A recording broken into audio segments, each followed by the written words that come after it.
On October 3, 1970, New York once again became the epicenter of the bodybuilding world.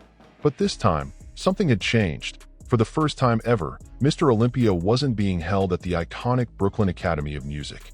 Instead, the stage was set at the elegant town hall, right in the heart of the city. And that switch wasn't random. After years of complaints about excessive body oil, which stained curtains and turned the stage into a skating rink, the organizers had no choice but to find a new venue worthy of the sport's biggest night. The evening's lineup was nothing short of a feast for bodybuilding fans. 3 huge titles were up for grabs in a single night: Mr. America, Mr. World, and Mr. Olympia. Each drew athletes from around the globe, every one of them with something to prove. To keep things moving and work around scheduling constraints, the prejudging took place earlier at Mid-City Gym, run by Tom Minichiello. There, away from the spotlight, the competitors were already battling it out before the main show began. By the late 1960s, one name dominated bodybuilding conversations: Sergio Oliva, the legendary The Myth. And that nickname wasn't an exaggeration. His body looked like it had broken every rule in the anatomy book. A sprinter's narrow waist, shoulders as wide as an iron gate, and arms and legs carved out of pure granite. To many, Sergio wasn't just an athlete. He was a living masterpiece, the impossible standard everyone dreamed of reaching, but almost no one believed was humanly possible. In 1968, Sergio's dominance reached such an insane level that no one dared to face him at Mr. Olympia. He walked on stage alone, showed off his unreal form, and claimed the title without a single challenger, a rare, symbolic victory. That no contest win was more than just a trophy. It was a clear message. At that moment, Sergio Oliva was untouchable. The following year, 1969, brought a new challenger, a young Austrian named Arnold Schwarzenegger, bold enough to try to dethrone The Myth. But Oliva showed exactly why he ruled the sport. His colossal mass, especially his massive legs and overall density, was simply overwhelming. Arnold, despite his promise, walked away defeated, with plenty to learn. For Sergio, it was just another reminder to the world of his supremacy. Heading into 1970, Sergio carried 3 consecutive Olympia titles and a confidence bordering on absolute certainty. He knew his genetics and experience still commanded respect, but something in his approach was shifting. His prep was leaning more and more towards sheer size, aiming to be the biggest guy on stage. The catch? That came at the expense of muscle definition and detail, the very things that had wowed judges and fans in previous years. That tweak in priorities, more mass, fewer cuts, might have seemed minor to some, but at the elite level, every detail mattered. The crowd still wanted a freak show of size, sure, but they also craved the crisp separation and razor-sharp conditioning that had defined Sergio's career. And in chasing size above all else, he might have been leaving the door open for smarter, more calculated rivals. Still, Sergio was the man to beat. His stage presence was magnetic, his story inspiring, and his posing technique nearly impossible to copy. When he hit his signature myth pose, the whole arena lit up. It wasn't just a move. It was the calling card of a champion who knew exactly who he was and what he meant to the sport. But that year, there was something different in the air. A certain Austrian was coming back, sharper, hungrier, and more dangerous than ever. Sergio was still the king, but the throne was starting to shake. And the question buzzing backstage was simple: would the myth hold his ground, or was it time for him to meet his successor? When Arnold Schwarzenegger landed in the US in 1968, he wasn't just chasing opportunities. He had a crystal-clear mission: to become the best bodybuilder in the world. Young, ambitious, and laser-focused, the Austrian knew that to claim that crown, he'd have to take down the very best, which meant eventually toppling Sergio Oliva's iron rule. From day one in America, Arnold trained and thought like a champion, even without a trophy in his hands yet. Their first big clash came in 1969 at Mr. Olympia. That day, Arnold learned a hard truth: size and presence weren't enough against Oliva's experience and monstrous proportions. He walked off stage without the title, but with a brutally clear understanding of what needed to change. And that loss didn't break him. It became the fuel for the most intense transformation of his career up to that point. For a whole year, Arnold threw himself into an obsessive training grind. Every rep, every set, every meal had a clear purpose: pack on muscle density, sharpen definition, and build a stage strategy that left no room for doubt. He didn't just want to match Sergio. He wanted to outclass him in every single pose, every tiny detail. It was a quiet, methodical grind, where every muscle fiber was carved with patience and precision. But Arnold knew winning wasn't just about brute strength. Bodybuilding was also a mental game. While chiseling his physique, he was also studying his rival, memorizing posing patterns, spotting weak angles, and noting those rare moments when Sergio would let his guard down on stage. That meticulous recon was going to be his secret weapon when it came time to flip the script.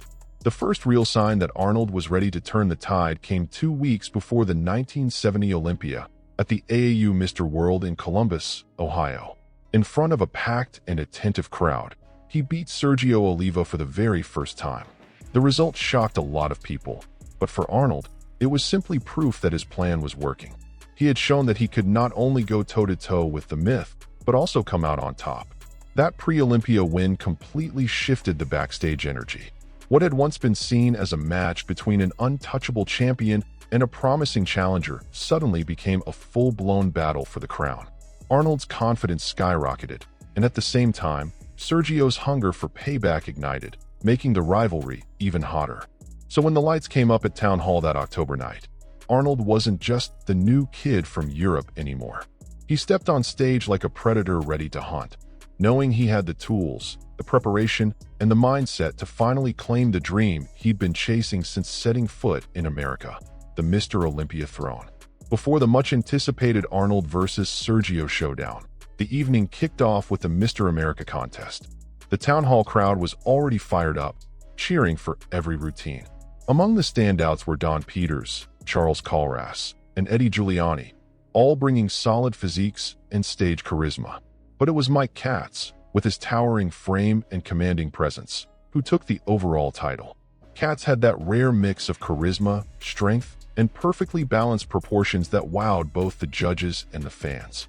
Then came the night's curveball, and it happened backstage, before the official posing even started.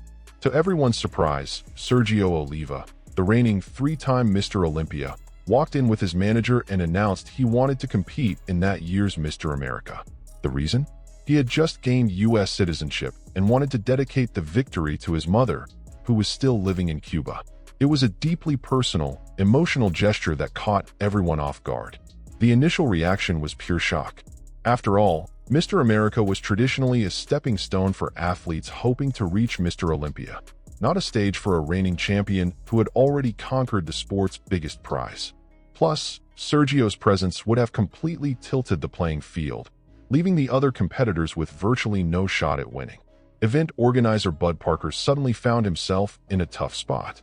Trying to defuse the situation, Parker explained that for someone like Sergio, a Mr. America title wouldn't really add anything to his legacy, and that his entry could crush the morale of the other athletes. But Sergio stood firm, saying his motivation wasn't about the trophy at all. It was about making a symbolic dedication to his mother. Tension filled the air as competitors and fans waited to see how it would play out. Eventually, a compromise was reached. Sergio wouldn't compete officially, but he would be given an honorary Mr. America title and walk on stage to accept the tribute. It was a diplomatic move that preserved the integrity of the contest while still allowing Sergio to honor his mother. The crowd applauded the decision, understanding the sentiment behind it. Meanwhile, Mike Katz went on to claim the title legitimately, without the shadow of a reigning Mr. Olympia over the lineup. His win was celebrated not only for his impressive physique, but also for his resilience in a contest that had started under such tense circumstances. The victory brought a sense of relief and celebration to the audience. That episode revealed a more human side of Sergio Oliva.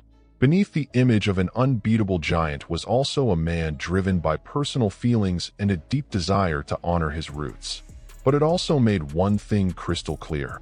His real focus that night was still on the ultimate battle ahead, defending his crown against the most prepared Arnold Schwarzenegger the world had ever seen. With Mr. America wrapped up, the town hall crowd geared up for the next big attraction of the night, Mr. World. This contest brought together some of the most respected and promising names in international bodybuilding, and every division promised fierce battles. In the short class, the title went to Franco Columbu who, despite his compact frame, sported an insanely dense, rock-solid physique. His muscles looked like they'd been carved from stone, and his legendary strength backstage only added to his warrior-like presence. In the medium class, the spotlight fell on Rick Wayne. With one of the most proportional builds of the era and arms that ranked among the best of his generation, Rick delivered a mix of definition and size that had the crowd roaring.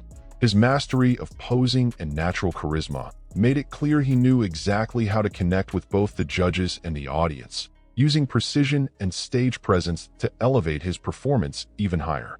Among the tall competitors, the favorite Dave Draper lived up to the hype. Known as the Blonde Bomber, Draper had a movie star physique already familiar to the public from his appearances in films and TV shows. That night, he not only won his class, but also claimed the overall Mr. World title, outshining the other champions with a blend of size, symmetry, and the kind of stage command only a seasoned veteran could deliver. Before moving on to the main event, the audience was treated to a special exhibition from Frank Zane. Owner of one of the most symmetrical and aesthetically crafted physiques in history, Zane captivated the crowd with clean lines, flawless proportions, and razor-sharp definition, a striking contrast to the muscle giants of the evening. His performance felt almost poetic, proving that bodybuilding could also be pure art. Zane, who had won Mr. World the year before and had just taken the overall title at the NABA Mr. Universe, brought a different kind of standard to the stage. One focused on harmony and fine detail rather than sheer bulk. This contrast gave the audience a taste of the sport's diversity, showing there was more than one way to impress and win. The Mr. World victories and Zane's exhibition only cranked up the heat inside Town Hall. Each win, each pose, each cheer built anticipation for what was coming next. Everyone knew the night was headed toward the main event, the long-awaited clash between the reigning giant Sergio Oliva and the relentless challenger Arnold Schwarzenegger. Finally, the moment had arrived. Town Hall fell silent for just a beat, as if the entire audience was holding its breath before that first step onto the stage. The three finalists for the 1970 Mr. Olympia were ready.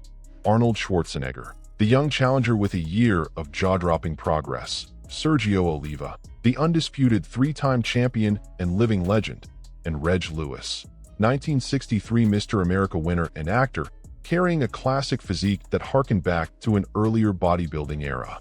The tension was electric. Everyone knew this was history in the making. Backstage, the rivalry was already boiling over.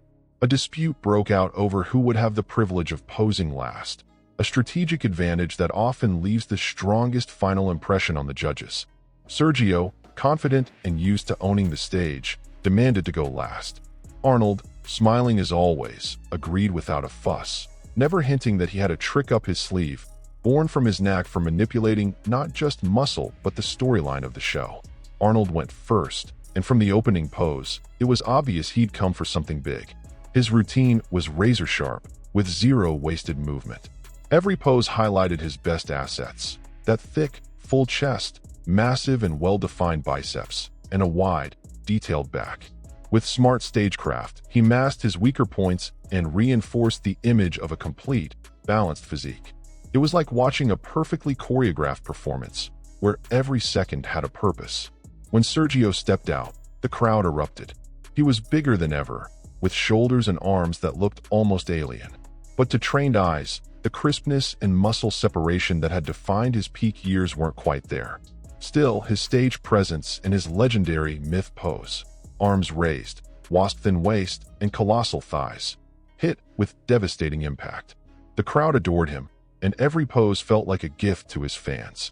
When the pose down began, the tension hit its peak. Reg Lewis stayed off to the side, while Arnold and Sergio locked into the duel everyone had been waiting for. Arnold started mirroring Sergio's every move, and he wasn't just copying. He was aiming to outdo him, showing more definition, more control, and more confidence. It was like he was saying, "Anything you can do, I can do better." Then came the strategic play. In the middle of the intense back and forth, Arnold suggested to Sergio that they both leave the stage. Sergio, tired, agreed, and began walking off. The crowd, caught off guard, reacted with boos and murmurs. Quickly, Arnold called Sergio back, playing the part of the sportsman who wanted to keep going out of respect for the fans. The impact was huge. Arnold now looked like the tireless warrior, while Sergio came across as if he was backing down.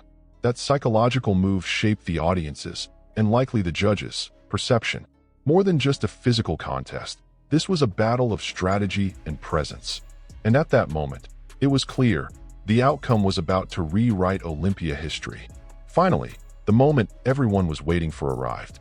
The lights focused center stage as the judges finalized their notes. The crowd, still buzzing from the pose-down minutes earlier, now fell into a tense silence, as if any sound might give away the result. Promoter Bud Parker took the mic and announced, "The winner of the 1970 Mr. Olympia is Arnold Schwarzenegger." The town hall erupted in cheers and shouts, celebrating the crowning of a new king. Arnold, grinning with a mix of relief and triumph, accepted the traditional silver tray holding $1,000 from Joe Weider. Without hesitation, he started counting the bills right there on stage, making the audience laugh and proving that, along with being a champion, he was also a born showman. At just 23 years old, he wasn't only winning his first Olympia, he was setting a record that still stands today as the youngest champion in the competition's history. For Sergio Oliva, that night marked the end of an era. After 3 straight wins and years of absolute dominance, his undefeated reign had fallen to a challenger who had studied every detail of his game. It wasn't just a physical loss.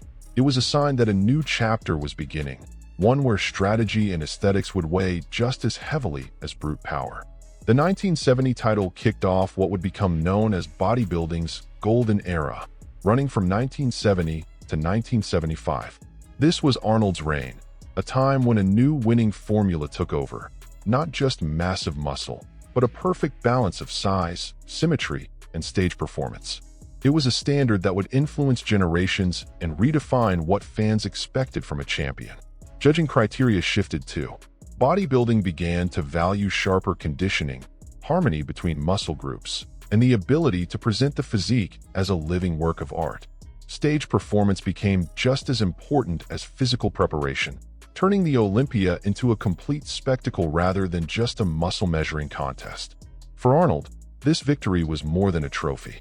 It was the beginning of a legacy that would go far beyond the sport, into movies, politics, and becoming one of the most recognized names on the planet.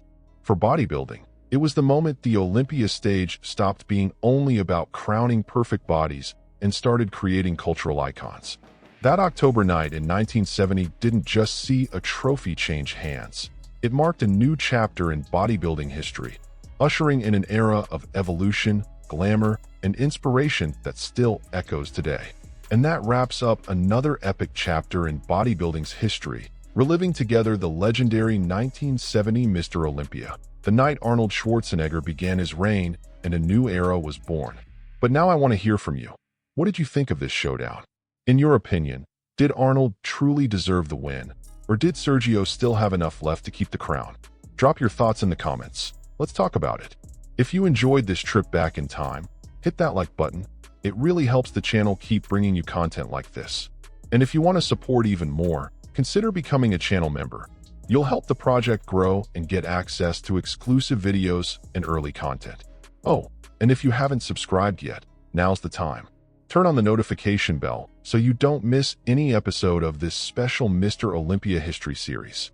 Each new video brings more rivalries, behind-the-scenes stories, and unforgettable moments every true bodybuilding fan needs to see. And since you're here, don't leave just yet. On the end screen, you'll find another video I'm sure will keep you hooked from start to finish. Just click and keep this marathon going through the glorious past of the sport's biggest stage. That's it for now. See you in the next chapter of our Mr. Olympia timeline. Until then, keep training, keep dreaming, and keep finding inspiration in the legends who helped build this incredible sport.